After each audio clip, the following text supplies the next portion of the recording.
Hello दोस्तों, आज मैं आप लोगों के साथ जो माइनिंग का जो एग्ज़ाम्स होते हैं, चाहे वो आपका ओवरमैन हो, माइनिंग सरदार हो, फर्स्ट क्लास हो, सेकंड क्लास हो, या फिर माइनिंग रिलेटेड कोई भी एग्ज़ाम हो जिसमें बहुत सारे फुल फॉर्म्स पूछे जाते हैं। एग्ज़ाम्स का इंपॉर्टेंस को देखते हुए जो आपका 19 तारीख को एनसीएल का एग्ज़ाम होने वाला है और आने वाले टाइम में एमसीएल का भी एग्ज़ाम होगा, उसमें बहुत सारे फुल फॉर्म्स पूछे जाते हैं। बहुत सारे हमारे दोस्तों ने ये क्वेरी था उनका कि सर फुल फॉर्म का एक पूरा कंप्लीट वीडियो कहीं पर भी हम लोगों को नहीं मिल रहा है या किसी बुक में नहीं मिल रहा है, इसलिए मैं आप लोगों के लिए कंप्लीट इससे बाहर आपको कोई भी फुल फॉर्म्स आपका कोई भी एग्जाम में माइनिंग रिलेटेड एक भी नहीं रहेगा। इसमें लगभग आपको 150 प्लस फुल फॉर्म्स हैं, जिसमें हम लोग कोशिश करेंगे कि जो जो इंपॉर्टेंट है उसके बारे में चर्चा करते करते हम समझाते हुए बढ़ेंगे, और जो जो इंपॉर्टेंट उतना नहीं है, जो आपको उतने मतलब जानकारी के लिए नहीं, ओनली फॉर फुल फॉर्म के लिए आपका इंपॉर्टेंट है, फुल फॉर्म बताते हुए निकल जाएंगे। हालांकि 150 से ऊपर है, यही कारण है कि इसको यदि बताया जाए तो 2-2.5 घंटे से ऊपर का लग जाएगा क्लास। यही कारण है क्लास का टाइम को भी ध्यान में रखते हुए और आपके टाइम के इंपॉर्टेंस को समझते हुए बस हम लोग फास्टली पार करेंगे। पहला आपका क्या है, तो पहला जो आपका है वो आपका ABS है, एयर ब्लास्ट स्टेशन या फिर एयर ब्लास्ट शेल्टर बोलते हैं। एयर ब्लास्ट स्टेशन बोलिए या फिर एयर ब्लास्ट शेल्टर बोलिए। ये क्या है, अंडरग्राउंड में बनाया जाता है। जब रूफ फॉल के कारण जो खतरा उत्पन्न होता है, उस खतरे से बचने के लिए एयर ब्लास्ट स्टेशन बनाया जाता है। रूफ फॉल जब होता है तो उससे क्या होता है, एयर ब्लास्ट होता है। एयर ब्लास्ट होता है तो क्या होता है, एक हवा का बहुत बड़ा झोंका आगे की ओर फेंकता है, जिसके कारण उसके आमने सामने में आने वाले चाहे मैन हो या मशीनरी हो, सबको उड़ाते हुए फेंकते हुए जाता है। इसके कारण बहुत भारी मात्रा में जान माल की हानि होती है। उससे बचने के लिए एयर ब्लास्ट स्टेशन बनाया जाता है। एयर ब्लास्ट शेल्टर बोलिए या फिर एयर ब्लास्ट स्टेशन बोलिए, समझ में आ गया। अगला है AFC, आर्मर्ड फ्लेक्सिबल कन्वेयर। ये क्या, ये फेस पर लगाया जाता है जब कोयल कटिंग होता है, तो इस कन्वेयर के थ्रू कोयला फिर आगे अदर या किसी वैगन में जाता है या फिर किसी कन्वेयर पे जाता है। ये हो गया AMB, अपीलेट मेडिकल बोर्ड, जब आपको मेडिकली अनफिट कर दिया जाता है। AMB, अपीलेट मेडिकल बोर्ड, जब आपको मेडिकली अनफिट कर दिया जाता है तो आप फिर से अपील कर सकते हैं अपने मेडिकल के लिए कि हम फिट है लेकिन हमको अनफिट कर दिया गया था। उस कंडीशन में क्या होता है, अपीलेट मेडिकल बोर्ड बैठता है आपको मेडिकल करने के लिए। आगे क्या है, ऑडियो विजुअल अलार्म। ये आपका डंपर्स में लगते हैं, पीछे साइड में लगता है। जब कोई डंपर पीछे की ओर होता है ना, तो वो आवाज़ होता है, AV है, ऑडियो विजुअल अलार्म। आवाज़ भी उसमें उत्पन्न होता है और वो लाइट भी जलता है। इससे क्या होता है कि उसके पीछे में कोई भी आदमी यदि कोई खड़ा हो तो उसको पता चल जाए कि कोई डंपर पीछे हो रहा है और वो आदमी को हार्म ना हो या चोट ना पहुंचे या फिर एक्सीडेंट ना हो। अगला क्या है, AMP, abundant mine plan. Mine को एबंडेंट करने के लिए जो प्लान बनाया जाता है उसको बोलते हैं एबंडेंट माइन प्लान। आगे आते हैं एनुअल रेट ऑफ रिटर्न। यदि हम किसी कंपनी में कुछ पैसा इन्वेस्ट करते हैं, उसके बाद जो प्रत्येक साल जो रिटर्न आता है, that is called annual rate of return. ये समझ के आगे आते हैं NFO, ammonium nitrate fuel oil. Ammonium nitrate fuel oil क्या है, ये नाम से पूरा क्लियर है। नाम से क्या क्लियर है कि आपका अमोनियम नाइट्रेट फ्यूल ऑयल, या आपका अमोनियम नाइट्रेट और फ्यूल ऑयल दोनों का मिक्सचर होता है। अमोनियम नाइट्रेट लगभग आपका 94 से 95% होता है और फ्यूल ऑयल आपका 6 से 7% होता है। हालांकि सीजन के अनुसार आपका बरसात के सीजन में, ड्राई सीजन में, गर्मी के सीजन में ये इसका जो परसेंटेज है वो वेरी करते रहता है। इसका जो वेलोसिटी ऑफ डेटोनेशन है वो आपका 3000 से लेकर 3500 तक इसका वेलोसिटी ऑफ डेटोनेशन है, किसका, अमोनियम नाइट्रेट फ्यूल ऑयल का।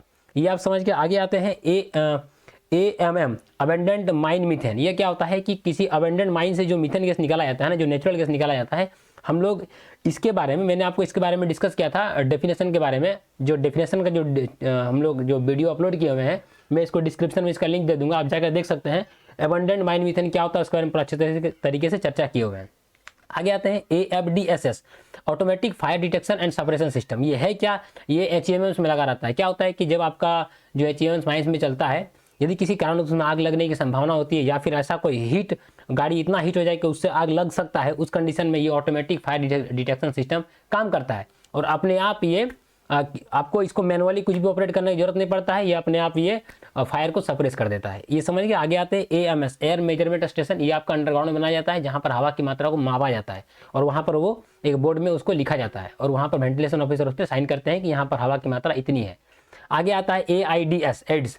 ये क्या होता है, HIV वायरस के कारण होने वाला एक प्रकार का बीमारी है जो मनुष्य के जो आपका प्रतिरक्षा तंत्र, इम्यून सिस्टम, उसको प्रभावित करता है।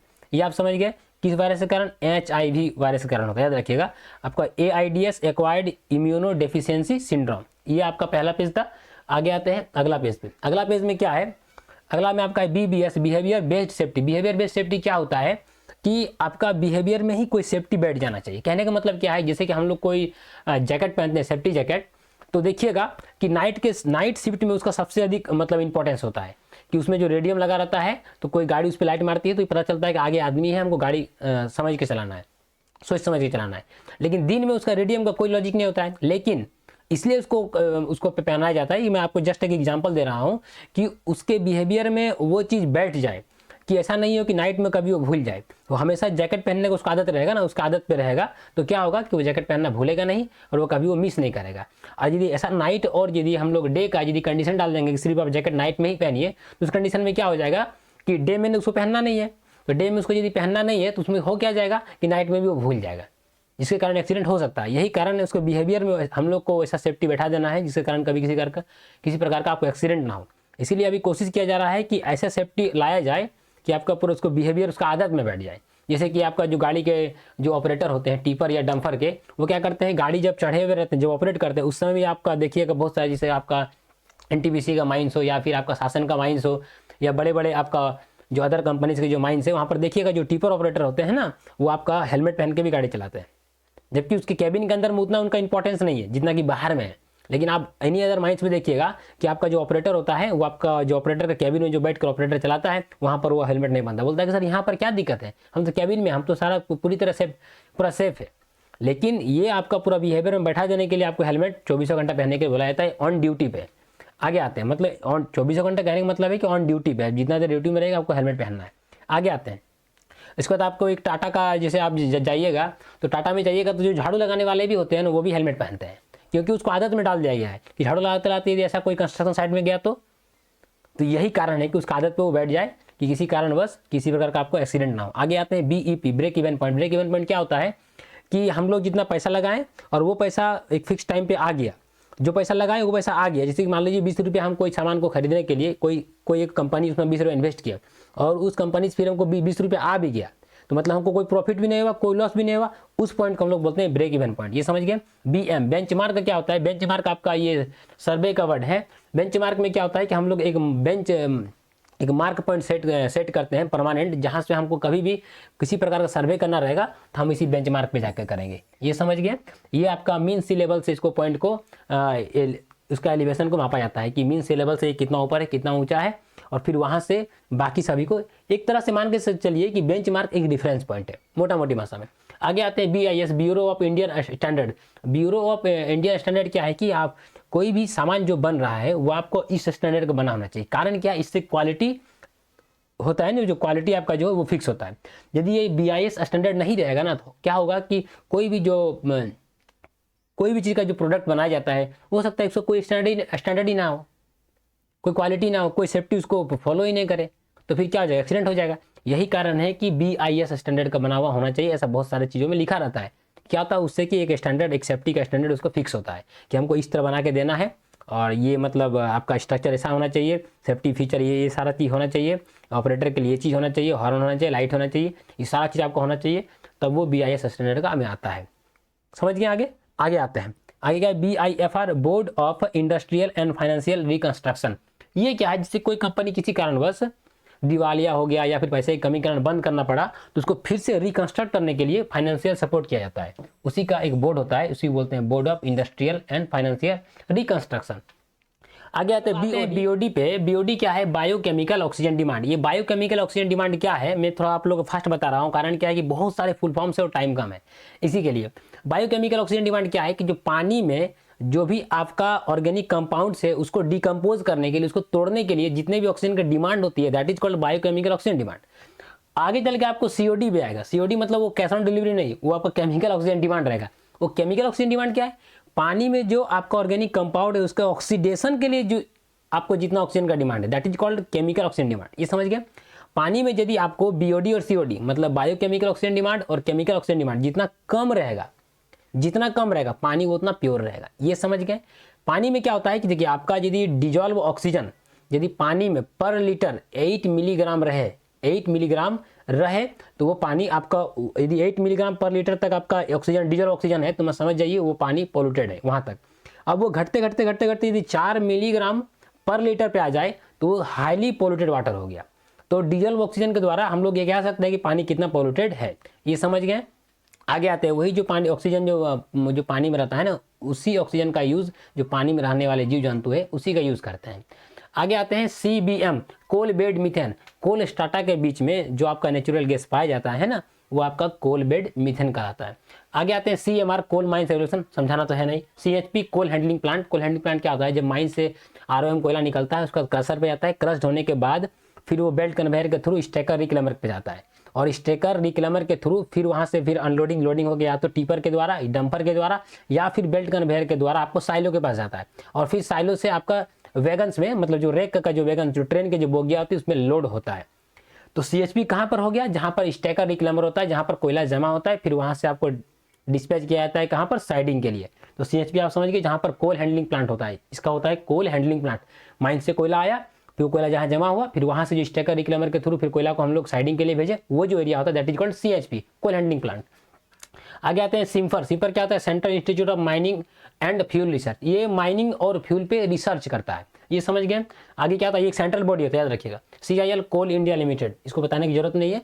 आगे आते हैं COP, कोड ऑफ प्रैक्टिस। आगे क्या है, CDR, compensatory days of rest, ये क्या है कि यदि आप किसी दिन, जिस दिन छुट्टी रहता है उस दिन यदि आप ड्यूटी करते हैं, उसके बदले में जो छुट्टी मिलती है ना, जैसे संडे है, आप उस दिन ड्यूटी किए, या फिर GH रहा उस दिन आप ड्यूटी किए, उसके बदले में आपको क्या मिलता है, C ऑफ मिलता है, that is called compensatory days of rest, CDR।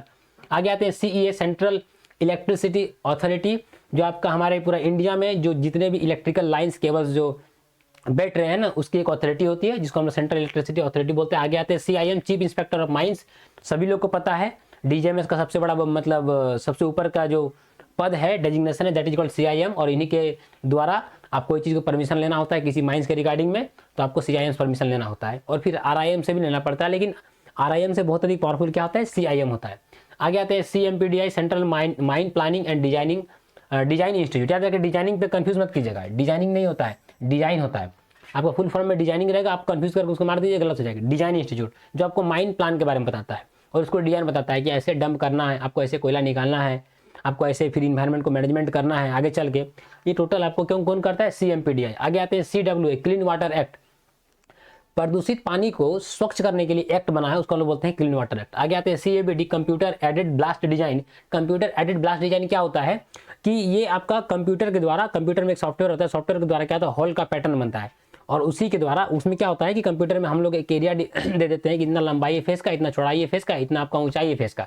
उसके बाद उस सॉफ्टवेयर के थ्रू कंप्यूटर में खुद आपका हॉल का पैटर्न बन जाता है, उसके अनुसार फिर हम लोग क्या करते हैं, फेस पे जाके हम लोग ड्रिल होल करते हैं। तो किसके द्वारा होता है, वो कंप्यूटर के द्वारा, that is called computer aided blast design. आगे आते हैं CPR, कार्डियो पल्मोनरी रिससिटेशन। ये क्या होता है कि किसी का आपको कार्डियक अरेस्ट के कारण या फिर हार्ट अटैक के कारण जब उनका हार्ट काम करना बंद कर दिया जाता है, तब क्या होता है, दोनों हाथ के पंजों को ये करके इमरजेंसी केस में जब तक उसको हॉस्पिटलाइजेशन ना हो पाए, उससे पहले उस दरमियान कि उसकी जान चले न जाए, हम लोगों को उसके सीने के सबसे नीचे भाग में 1/3 भाग में उसको हम लोग 30 ये करके प्रेशर डालते हैं, इसको प्रेशर डालते हैं, और क्या ये 30 बार देना पड़ता है, फिर मुंह से हम लोग को हवा देना पड़ता है। 30 बार के बाद फिर आपको 2 बार मुंह से हवा देना है, फिर 30 बार के फिर 2 बार मुंह से हवा देना है, दैट इज कॉल्ड CPR। हालांकि ये प्रैक्टिकली करने से आपको ज़्यादा समझ में आएगा, आप इसको गूगल कर सकते हैं कि व्हाट इज CPR, आपको अच्छी तरीके से समझ में आएगा। आगे उसके धड़कन को चलाने के लिए किया जाता है। आगे CBA क्या होता है, कोल बियरिंग एरियाज, जहां पर आपका कोयला पाया जाता है जिस क्षेत्र में, that is called coal bearing areas. आगे आते हैं COD, अभी आपको बताया था ना वो कैश ऑन डिलीवरी, बिल्कुल भी समझने गलती ना करें, माइनिंग का टर्म है, केमिकल ऑक्सीजन डिमांड। आगे आते हैं CIM, chief inspector of mines, दूसरा बार रिपीट हो गया है, सॉरी। आगे आते हैं देरी न करते हुए CPCB, central pollution control board. Central pollution control board क्या होता है कि आप हमारे माइंड से कितना पोल्यूशन हो रहा है माइनिंग के कारण, या फिर जो हमारे माइंस में जितनी भी गाड़ियाँ यूज़ हो रही है, जितने भी HMMs या फिर डंपर्स या व्हीकल्स या मशीनरी यूज़ होता है, उसके कारण जितना भी पोल्यूशन हो रहा है उसको कंट्रोल करने के लिए एक बोर्ड होता है, जिसको कहते हैं सेंट्रल पोल्यूशन कंट्रोल बोर्ड। आप बोलिएगा सिर्फ माइनिंग के लेकर, नहीं, मैं अभी माइनिंग का टर्म में समझा रहा हूँ, इसलिए सिर्फ माइनिंग का उदाहरण ले रहा हूँ। ये पूरा सेंट्रल बॉडी है। ये क्या होता है कि हमारे माइंस, हमारे जो भारत में जितनी भी मतलब कार्य होते हैं, चाहे वो मोटर गाड़ी चल रहा है, हीरो होंडा चल रहा हो, कार चल रहा हो, कोई इंडस्ट्री बैठ रहा हो, उसके कारण जितने भी पोल्यूशन हो रहे हैं उसको कंट्रोल करने के लिए एक सेंट्रल पोल्यूशन कंट्रोल बोर्ड होता है। लेकिन अभी मैंने माइनिंग का उदाहरण इसलिए दिया कि सिर्फ माइनिंग का टर्म पढ़ रहे हैं। आगे आते हैं CPM, critical path method. Critical path method क्या, पाथ मेथड क्या होता है कि देखो कोई भी काम को करने के लिए 3-4 तरीके होते हैं। उस 3-4 तरीके में से क्या होता है कि सबसे बेस्ट और सटीक तरीका और जो सबसे सस्ता तरीका, चीप बेस्ट और सबसे अच्छा तरीका जो होता है उसको हम लोग बोलते हैं क्रिटिकल पाथ मेथड। ये समझ गए, क्रिटिकल पार्ट मेथड, सॉरी। आगे आते हैं CAPC, competent authority for payment of compensation. ये क्या होता है, जब किसी को माइनिंग इंडस्ट्री के कारण कोई जो आपको बीमारी हो जाता है या फिर किसी का डेथ हो जाता है तो उसको जो कंपनसेशन देने का जो काम करती है that is called competent authority for payment of compensation. हालांकि मैं थोड़ा फास्ट बोल रहा हूँ, आप वीडियो को स्लो करके भी देख सकते हैं। आगे आते हैं CMRI क्या होता है, central mining research institute. Central mining research institute ये क्या करता है, रिसर्च करता है कि आपको डंप का एंगल कितना रखेंगे तो डंप फेलियर नहीं होगा, हम माइनिंग में बेंच का हाइट कितना रखेंगे कि मतलब किसी प्रकार का हार्म नहीं होगा, बेंच फेलियर नहीं होगा। ये सारे प्रकार का बेंच का हाइट क्या होना चाहिए, स्लोप क्या होना चाहिए, आपका हॉल रोड का आपका ग्रेडियंट क्या होना चाहिए, उसके बारे में ये रिसर्च करते रहते हैं। That is called central mining research institute. आगे आते हैं CAAQS continuous ambient air quality monitoring system, monitoring station. ये क्या होता है, बहुत जगह आपको सिस्टम भी मिलेगा, बहुत जगह आपको स्टेशन भी मिलेगा, दोनों टर्म आपका सही है, इसलिए मैंने सिस्टम भी आपको बता दिया।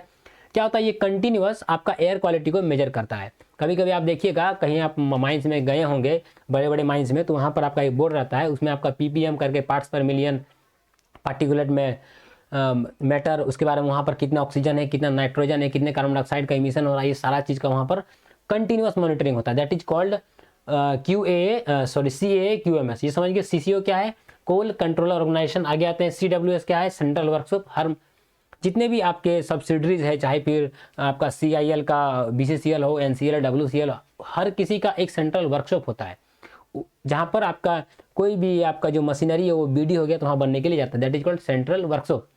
आगे आते हैं CSR कॉर्पोरेट सोशल रिस्पॉन्सिबिलिटी। ये क्या होता है कि आपका जो कंपनी है वो जितना प्रॉफिट कमाती है उसका प्रॉफिट का 2% आपको उस माइनिंग, जहाँ पर आप माइनिंग कर रहे हैं, उस माइनिंग के कारण जितने लोग प्रभावित हो रहे हैं उस पूरे एरिया पे आपको एक सामाजिक दायित्व होता है कि उसके उत्थान के लिए, चाहे फिर उसको शिक्षा के लिए, उसके चाहे सुख सुविधाओं के लिए, उसके वेलफेयर अम्यूनिटीज़ के लिए आप कंपनी क्या कर रही है।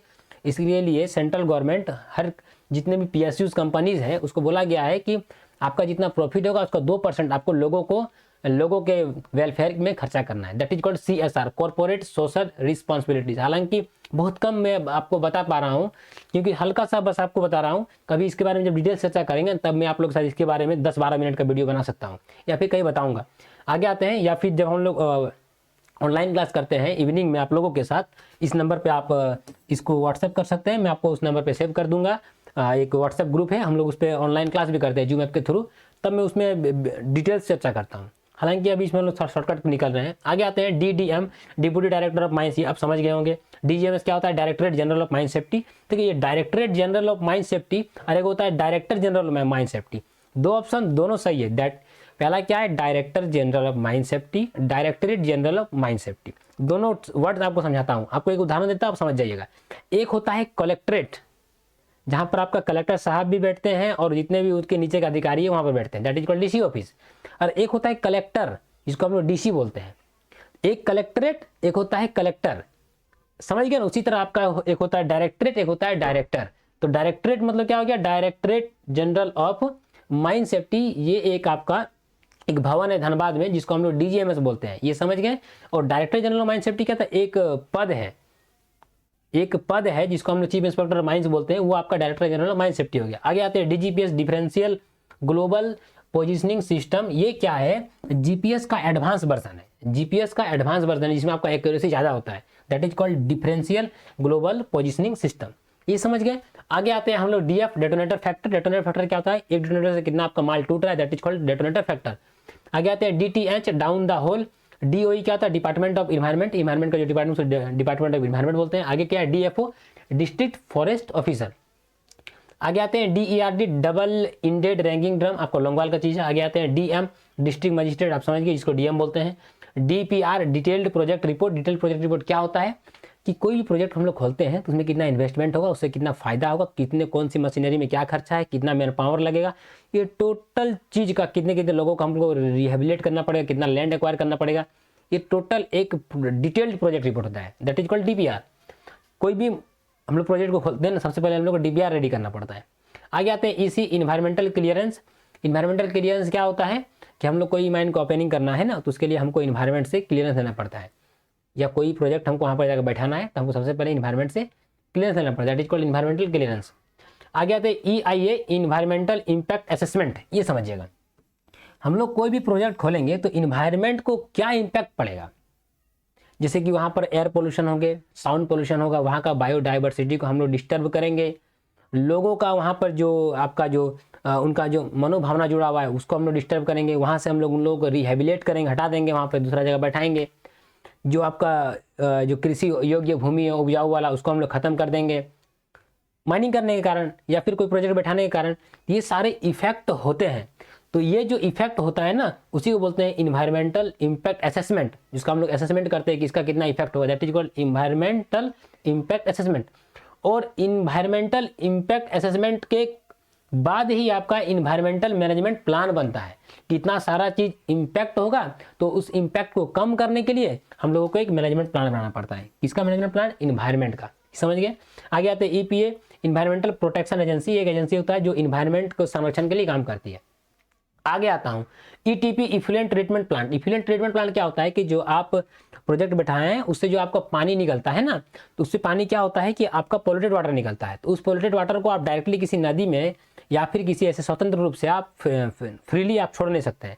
उसको क्या करना पड़ता है? ट्रीट करके उसको स्वच्छ करके हमको नदी या फिर किसी अन्य क्षेत्र में या फिर उसका यूज़ करने के लिए किसी गाँव के क्षेत्रों में कि या फिर सिंचाई के लिए या फिर खेती करने के लिए हम लोग उसका यूज़ करना है, तो आपको पानी को, वाटर को ट्रीट करके भेजना पड़ेगा, मतलब साफ करके भेजना है। समझ गए ये चीज़? उसको हम लोग बोलते हैं effluent treatment plant.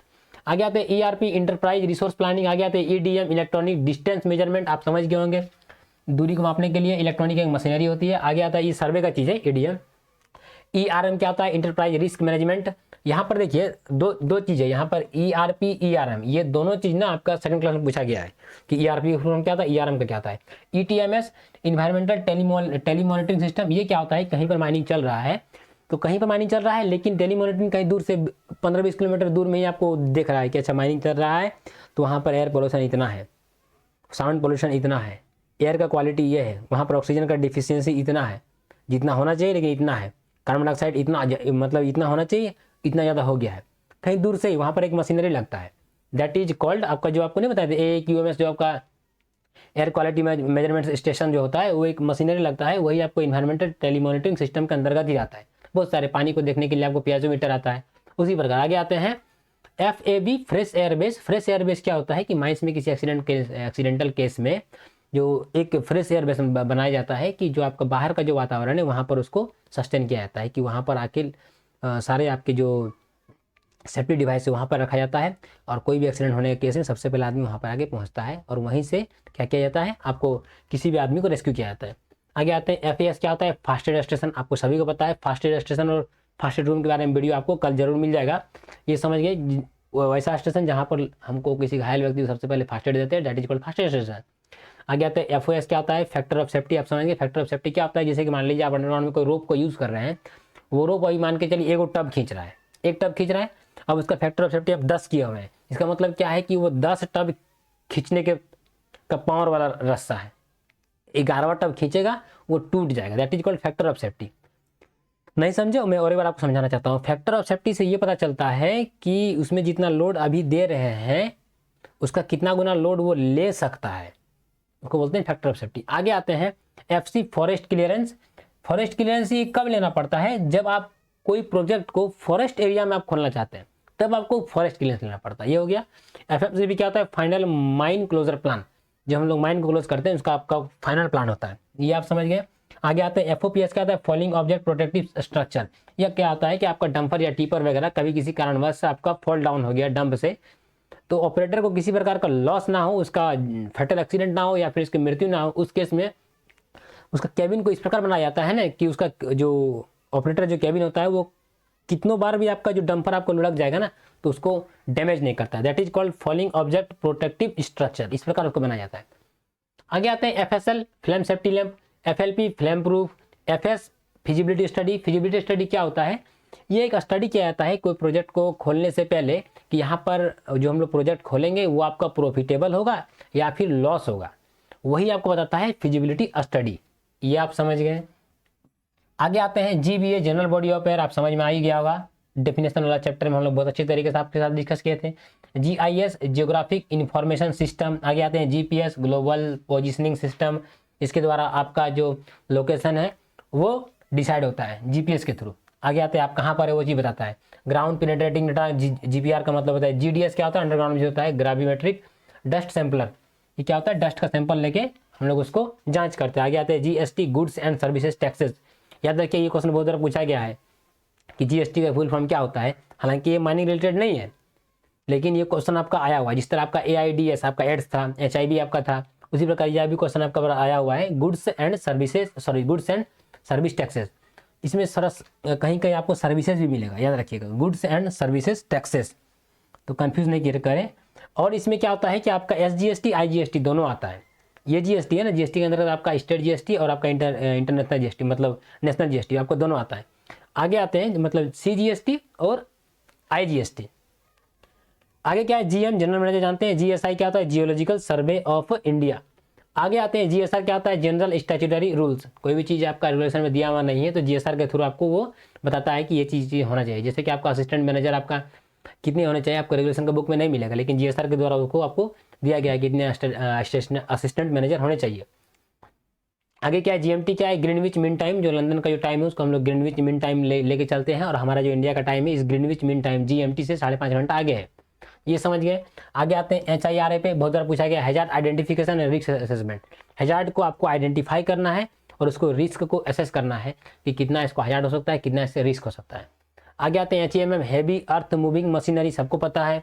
HEL higher explosion limit. ये आप समझिए, आप यदि गैस टेस्टिंग का एग्जाम दिए होंगे तब आप हायर एक्सप्लोजन लिमिट और लोअर एक्सप्लोजन लिमिट मीथेन का पढ़े होंगे।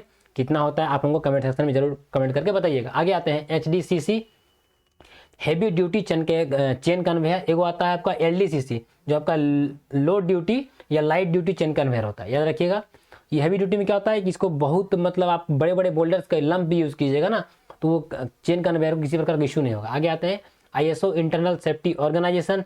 IME इनिशियल मेडिकल एग्जामिनेशन, जब किसी का ज्वाइन होता है उससे पहले, ज्वाइन होने से पहले जो medical examination that is called IME। IBM क्या होता है, इंडियन ब्यूरो ऑफ माइंस। जब हम लोग माइंस का ओपनिंग करते हैं ना तो CIBM को देते हैं ना, वही चीज़ आपका IBM हो गया। आगे आते हैं IRR, internal rate of return. क्या, यदि हम कोई कंपनी को खोलते हैं और उस पर हमको 10,000 पैसा लगा, उसका अगला साल हमको उससे 12,000 मिल गया, तो कितना का आपका एक्स्ट्रा मिला, आपको 2,000 मिला, मतलब कितना हो गया 20%। That is called IRR, internal rate of return. आगे आते हैं IER क्या होता है, इंडियन इलेक्ट्रिसिटी रूल्स। जो भारत में जो इलेक्ट्रिसिटी रूल है ना वो इसको इंडियन इलेक्ट्रिसिटी रूल बोलते हैं। IS इंट्रिंसिकली सेफ, ये समझ गए, या फिर आइसोलेशन स्टॉपिंग भी बोलते हैं। तो कंफ्यूज ना करें, आपका जो आपका ऑप्शन में रहेगा आपको वो मारना है। हालांकि देखिए बहुत सारा फुल फॉर्म है, लेकिन ये इतना आप 100% रहिए कि एक भी क्वेश्चन आपको इससे बाहर नहीं पूछा जाएगा, इसलिए इसको कंप्लीट करके देखिएगा, कहीं पर छोड़िएगा नहीं, सारा चीज समझ में आ जाएगा। आगे क्या है, IDRM integrated disaster risk management. Integrated disaster risk management क्या है आपको तो समझाते हैं। आप कोई माइन खोल रहे हैं तो माइन खोलने के कारण आपको पानी से भी डिजास्टर हो सकता है, पानी से भी डिजास्टर हो सकता है कि आप डैम बनाए हुए पानी का माइंस में काम करने के लिए, मतलब संप बनाए, वो संप तोड़ के आपको पूरा माइंस से भर गया, हो सकता है, जैसा कि चासनाला में हुआ था। उसके बाद क्या है कि आप जो डंप बनाए, डंप से भी आपको डिजास्टर हो सकता है। तो मतलब अलग अलग प्रकार के जितने भी कारणों से आपका जो एक्टिविटी है उससे जो होने वाले जो डिजास्टर होते हैं वो टोटल का एक असेसमेंट होता है, टोटल का। That is called integrated disaster risk management, total का, इसलिए उसको लिख दिया गया, इंटीग्रेटेड लिख दिया है। आगे आते हैं IMS क्या होता है, इंटीग्रेटेड मैनेजमेंट सिस्टम। आगे आते हैं ILO इंटरनेशनल लेबर ऑर्गेनाइजेशन, ये पता है। JDMS joint director of mine safety. JSPCB Jharkhand state pollution control board, जिस तरह आपका सेंट्रल पॉल्यूशन कंट्रोल बोर्ड था ना, ये स्टेट का होता है, Jharkhand state pollution control board, ये हो गया। JBCCI joint bipartite committee for the coal industry, ये समझ गए। आगे आते हैं जो बाइपार्टाइट और टाइपार्टाइट होता है ना वही वाला है। आगे आते हैं LIFR lowest injury frequency rate. Mines में जितना आपका इंजरी का जो फ्रीक्वेंसी रेट लोवेस्ट रहेगा उस आपका जो माइंस है वो उतना सेफ है, इससे यही डिसाइड होता है। उसके बाद क्या जाता है आपका LAFP, मतलब क्या होता है, लॉन्गेस्ट एक्सीडेंट फ्री पीरियड। ये आपका जितना लंबा समय तक चलेगा आपका माइन उतना सस्टेन करेगा, DGMS की नज़र में उतना बेस्ट रहेगा। आगे आते हैं लोड होल्ड डंप बोलते हैं या फिर लोड होल्ड डंपर, कंफ्यूज नहीं कीजिएगा, डंपर है या डंपर है दोनों आपका सही रहेगा। आगे आते हैं LEL लोअर एक्सप्लोजन लिमिट, मैंने आपको बताया था, कमेंट करके बताइए कि मीथेन का कितना LEL होता है। आगे आते हैं LDCC, जस्ट इसके बारे में चर्चा कर चुके हैं, जो आप HDCC के बारे में आपके साथ जो चर्चा किए थे। आगे आते हैं LCCM, क्या होता है, low capacity continuous miner. Continuous miner एक हाई कैपेसिटी का होता है, एक लो कैपेसिटी का होता है। LOX क्या होता है, लिक्विड ऑक्सीजन एक्सप्लोसिव, जो आपका लिक्विड के फॉर्म में जो एक्सप्लोसिव ऑक्सीजन जो एक्सप्लोसिव होगा that is called LOX। LVC last ventilation connection क्या होता है, जो हम लोग हवा को भेजते हैं, जहां तक हवा जाती है उसके बाद जहां से रिटर्न रेडी हो जाता है, जहां से रिटर्न तैयार हो जाता है, जहां से रिटर्न शुरू हो जाता है, दैट इज कॉल्ड LVC।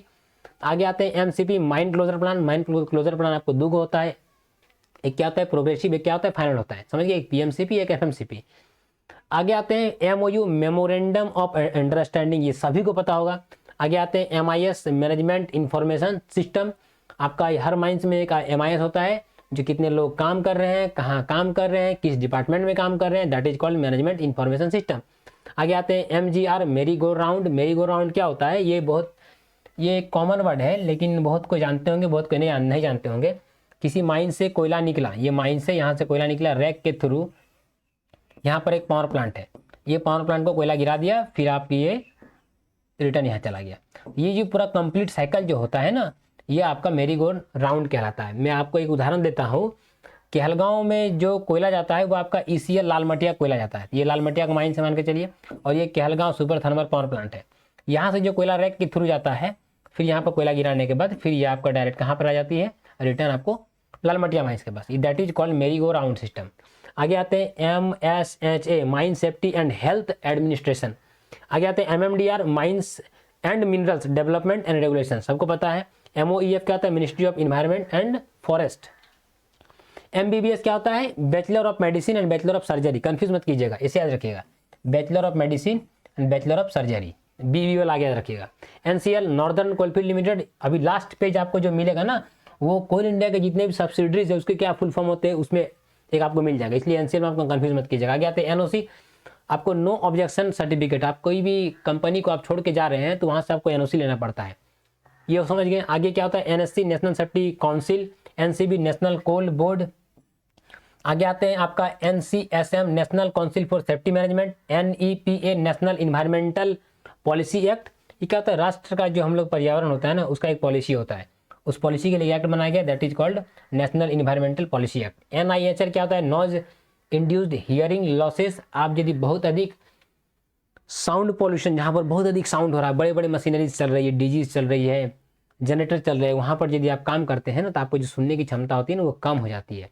जब बहुत अधिक ऊंचा आवाज में कोई आपको बोलेगा ना, तभी आप सुन पाइएगा, that is called noise induced hearing loss. आगे आते हैं NPV, नेट प्रेजेंट वैल्यू। आगे आते हैं NMP, नेशनल मिनरल पॉलिसी, जो मिनरल के लिए जो पॉलिसी होता है राष्ट्रीय स्तर पे, that is called national mineral policy.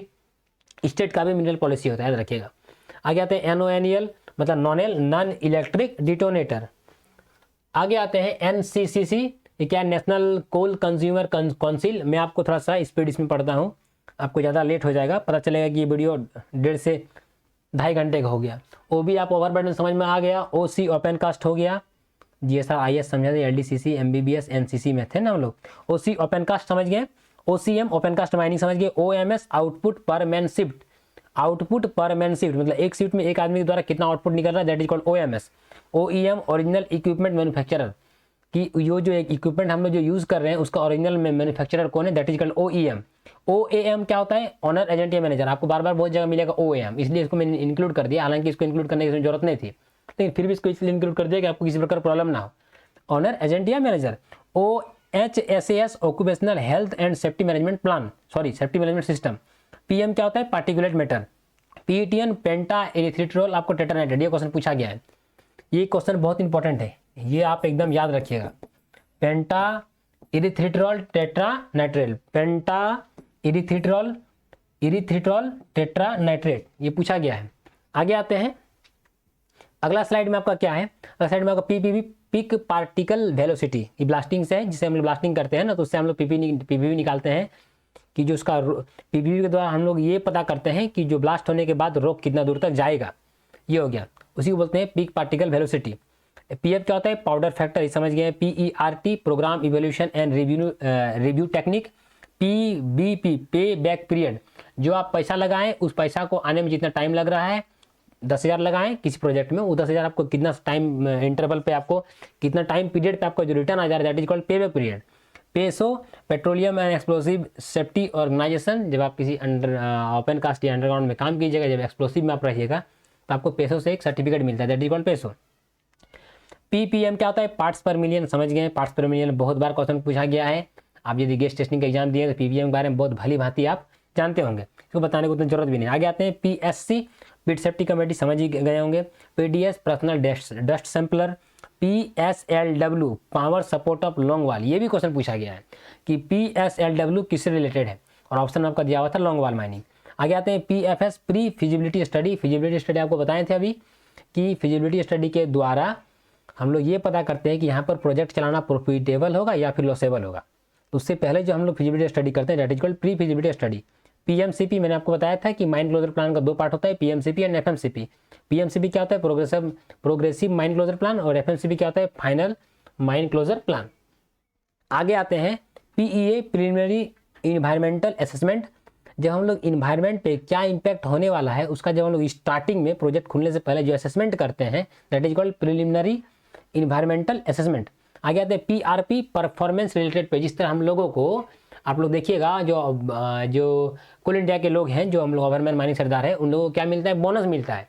लेकिन एग्जीक्यूटिव को क्या मिलता है? पीआरपी मिलता है। उसका परफॉर्मेंस के आधार पे उसको बोनस, मतलब बोनस जैसा एक राशि मिलती है, दैट इज कॉल्ड पीआरपी। आगे आते हैं RIM, regional inspector of mines, सभी को पता है, एक निश्चित क्षेत्र रहता है उसका वो माइंस मतलब इंस्पेक्टर होता है, that is called regional inspector of mines.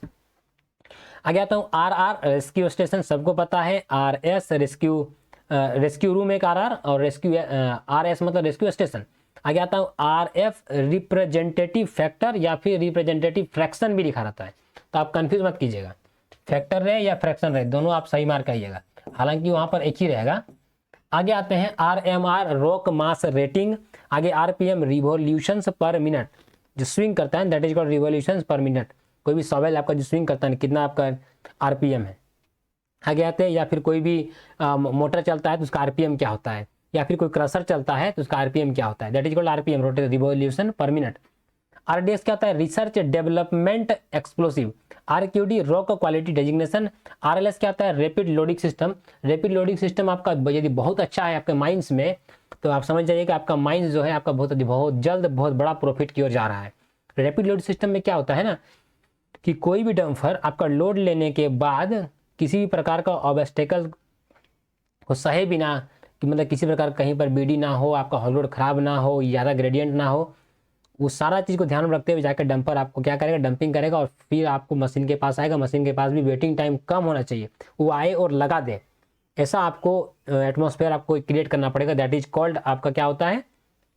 Rapid loading system. ये समझ गए। आगे आते हैं आरसीसी, रीइंफोर्स्ड सीमेंट कॉन्क्रीट। जब हम लोग स्टॉपिंग बनाते हैं ना तब इसका यूज़ करते हैं। आगे आते हैं आर, रिहेबिलिटेशन एंड रीसेटलमेंट। जब हम लोग कोई प्रोजेक्ट को खोलते हैं तो वहाँ पर बहुत सारे गाँवों को वहाँ से हटाना पड़ता है और उसको किसी और जगह सेटल करना पड़ता है, that is called rehabilitation and resettlement. ROM क्या होता है? Run of mine. Run of mine का मतलब हम लोग जो भी कोयला डायरेक्ट माइन से जो निकालते हैं that is called run of mine coal कहलाता है। आगे आते हैं SERD, single ended ranging drum. SBI, serious bodily injury. SMS, site mixed slurry, वहाँ पर जाके मिक्स करते हैं, that is called site mixed slurry. SSR, slope stability radar. ये एक बहुत इंपॉर्टेंट टर्म है, बहुत बार पूछा गया है, डंप से रिलेटेड है। क्या होता है जब डंपिंग करते हैं ना तो उसका डंप के फेलियर को कंटिन्यूअस मॉनिटर करने के लिए आपका एसएसआर लगाया जाता है, स्लोप स्टेबिलिटी रडार। उसमें क्या होता है? एक फ्रीक्वेंसी जाता है और उसके पार्टिकल्स का जो वाइब्रेशन है उसको मेजर करता है, और जब वो जो आपका जो रेज जाता है उसका रेज जाने का जो रेगुलरिटी में यदि किसी प्रकार की इरेगुलरिटी आ जाए तब हम लोग समझ में आ जाता है कि कुछ होने वाला है। ये समझ गए, मतलब डंप फेलियर होने वाला है, फिर हम लोग उसको एक्शन लेते हैं। आगे आते हैं एसटीपी, सीवेज ट्रीटमेंट प्लांट। वही होता है कि जो आप कोई प्रोजेक्ट खोलते हैं उससे जो भी कचरा निकलता है उसको आपको ट्रीट करने के बाद ही पानी को आपको बाहर निकालना है, that is called sewage treatment plant. और जो गंदगी जो हम लोग यूज़ करते हैं चाहे फिर वो लेट्रिन या फिर यूरिनल्स में, उसको आपको ट्रीट करके ही बाहर फेंकना है, that is called sewage treatment plant. आगे आते हैं एसओपी। एसओपी क्या है? स्टैंडर्ड ऑपरेशन प्रोसीजर, सबको पता है एसओपी और सीओपी के बारे में। एसपीसीबी क्या होता है? State pollution control board. जिस तरह सेंट्रल पॉल्यूशन कंट्रोल बोर्ड था ना उस तरह आपका स्टेट, मैंने आपको उसी से बताया था। SEIAA, state environment impact assessment authority, जिस तरह सेंट्रल का होता है उस तरह आपका स्टेट का भी होता है। STP, सीवेज ट्रीटमेंट बता चुके हैं। SDL, side discharge loader, underground में यूज होने वाला एक लोडर है, जब कोल ब्लास्ट हो जाता है ना तो उसको जाके वो जो एक लोडर टाइप का ही मशीन है जो आपको साइड डिस्चार्ज लोडर करता है, मतलब साइड डिस्चार्ज करके लोड करता है। SCBA self content breathing apparatus समझ गए होंगे। SCSR self content self rescuer. आगे आता हूँ SDBA stone dust barrier underground का यूज है। SME site mix emulsion, SMS क्या था, साइट मिक्स स्लरी था, इसमें ई आ गया तो इमल्सन। SSR एक था आपका स्लोप स्टेबिलिटी रडार, एक आपका सिस्टमेटिक सपोर्ट रूल है। आगे आता हूँ TNT ट्राइनाइट्रोटोलुइन, TOR term of reference, TMT thermo mechanical treated. TMT का आप कभी सुने होंगे, TMT बार्स, जब हम लोग सरिया यूज़ करते हैं घरों में छत ढालने के लिए, तो हम लोग नहीं बोलते हैं कि TMT छड़ चाहिए, तो वही आपका TMT है, थर्मो मैकेनिकल ट्रीटेड। वो थर्मो मैकेनिकल ट्रीटेड रहता है वो छड़, that is called TMT bars. आगे आते हैं TLB थ्रेशोल्ड लिमिट वैल्यू, ये हम लोग देख लिए। ओह सॉरी, मैंने आपको इसको पार नहीं किया था, ये चीज़ मैं आपके साथ अभी चर्चा कर चुका हूँ। अब आगे हम लोग आते हैं, आगे क्या है आपका TLD trunk line delay blasting covered है। UDM यूनिवर्सल ड्रिल मशीन, ये ड्रिल मशीन है। VT vocational training, VOD velocity of detonation, VTC vocational training centre, ZAP zero accidental या जीरो एक्सीडेंट पॉलिसी या फिर पोटेंशियल। आपको वहाँ पर क्या रहता है ये चीज़ आप ध्यान रखिएगा, लेकिन वहाँ पर देखिए बहुत जगह रहता है zero accidental policy, zero accident potential, दोनों पे ध्यान रखिए कौन सा आपका ऑप्शन में है। Zero harm potential ZHP। अब ये आपका लास्ट है जो काफ़ी इंपॉर्टेंट है, चाहे वो कोई भी एग्जाम आपका कोई भी सब्सिडीज का पूछा ही जाता है। BCCL सबको पता है, Bharat coking coal limited. CCL central coalfield limited. ECL आपका eastern coalfields limited. MCL Mahanadi coalfield limited. इस प्रकार आप टोटल जानते हैं। CMPDI central mining planning and design institute. Total कितने हो गए,